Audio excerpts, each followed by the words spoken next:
You ever get the feeling that a whole place decides who you are the second you walk in? Yeah, that happened to me at the First Guardian Bank. And if you told me I'd end up the center of some citywide controversy just for trying to cash a check on my church dress, I'd have laughed you straight out the door. But here we are. I'm Helen Bradford, 62 years old. Never liked making a fuss.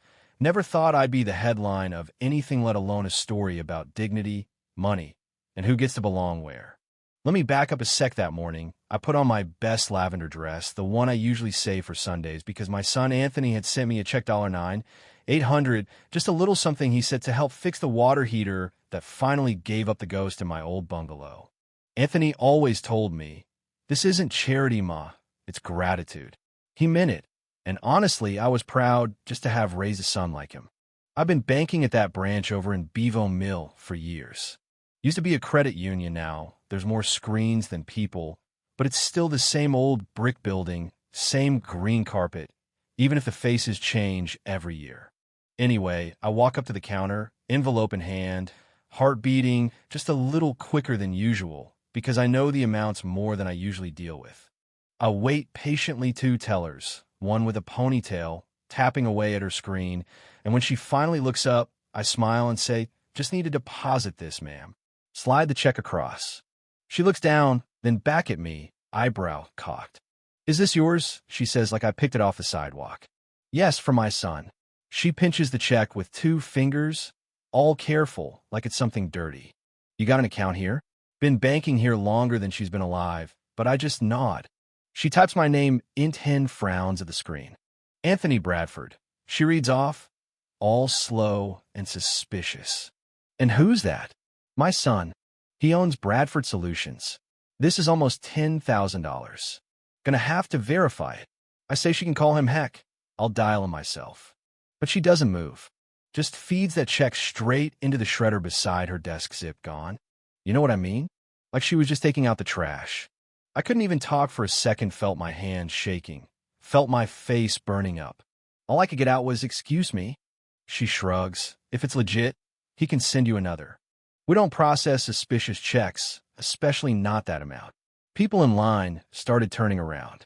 I swear, the air went cold, like I'd just been accused of something terrible. I wanted to shout, but my mama raised me to hold my head high, so I asked, quiet as I could, "Let me speak to your manager." She just waves me off. "Next, please." I back away, clutch my purse like it's a lifeline, settle into one of those vinyl chairs, still stunned, try to keep it together. Hadn't cried in public since my husband's funeral, and I wasn't about to start now. Still, every minute in that cold lobby felt like 100, and no one, not the young couple across from me, not the staff, not a soul looked my way with anything but confusion or pity. I was invisible, or worse, I was a problem to be shuffled along. And here's the twist. This is where life decides to get ironic. I'm sitting there thinking about how I'm going to pay for that water heater now, and I glance up at the big monitor they have by the entrance.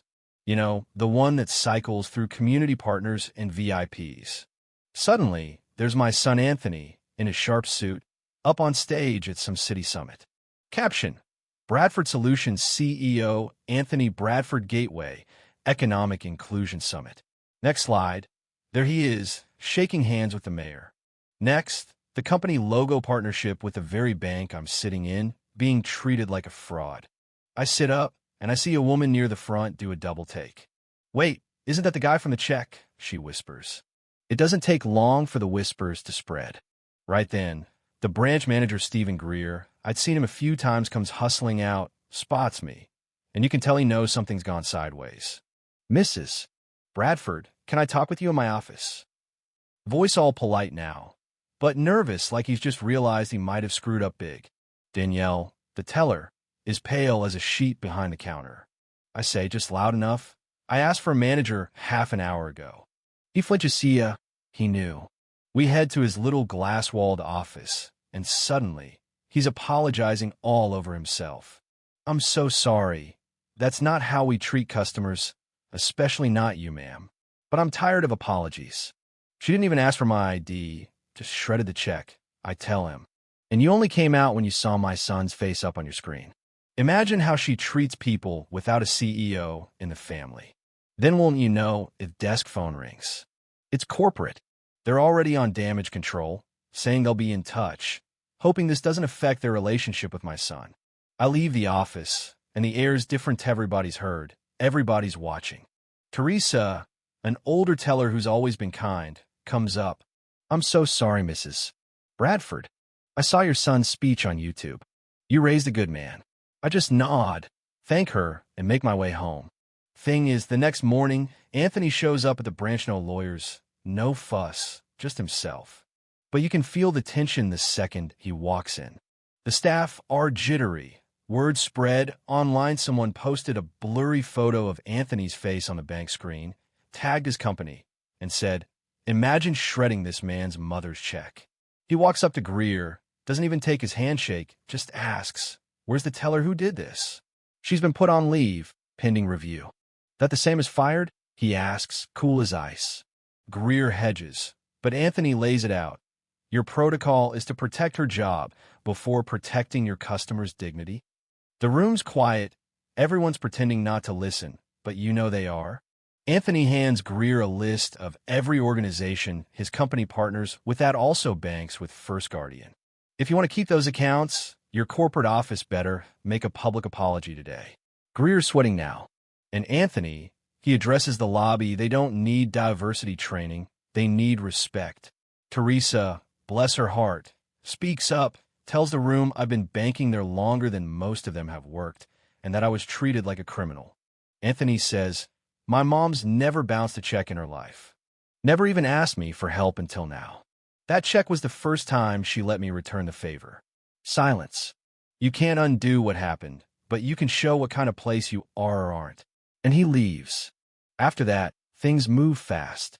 Social media picks up the story. Folks from all over start chiming in, radio hosts reading the story on air, people sharing their own run-ins with bias, small humiliations that pile up until you can't pretend they're isolated. Some local paper runs a headline. They didn't know her son was a CEO, but Helen Bradford's story speaks for thousands. And all I did was walk into a bank. The bank issues one apology, then another, longer, more polished, but still not naming names, still feeling like a press release, not a reckoning. People start closing accounts, leaving flowers at the branch for me. Even kids writing crayon notes, sorry they were mean. Your son must love you a lot. It's sweet, but it's heavy too. I didn't want to be a symbol. I just wanted to deposit a check. My son and I start a little fun, not flashy. Just a room above a barber shop, helping folks open accounts at credit unions, teaching staff about respect, funding a hotline for seniors. I never wanted a title. I just wanted people to be seen for who they are, not who you assume they might be. The bank loses customers, but I gain something else: neighbors, strangers, even teenagers reaching out, saying they see themselves in my story. So let me say this: sometimes the biggest changes start with the smallest indignities. One teller's snap judgment can turn a quiet morning into a call for something better. If you've ever felt small, dismissed, like you didn't fit the picture someone had in their head, don't let it pass in silence. Tell your story. And if this one moved you, share your thoughts, share your experience. What's justice mean to you? What does it take for a place to feel like it belongs to you too? Because that's what we're really fighting for, isn't it? A little bit of dignity for everyone.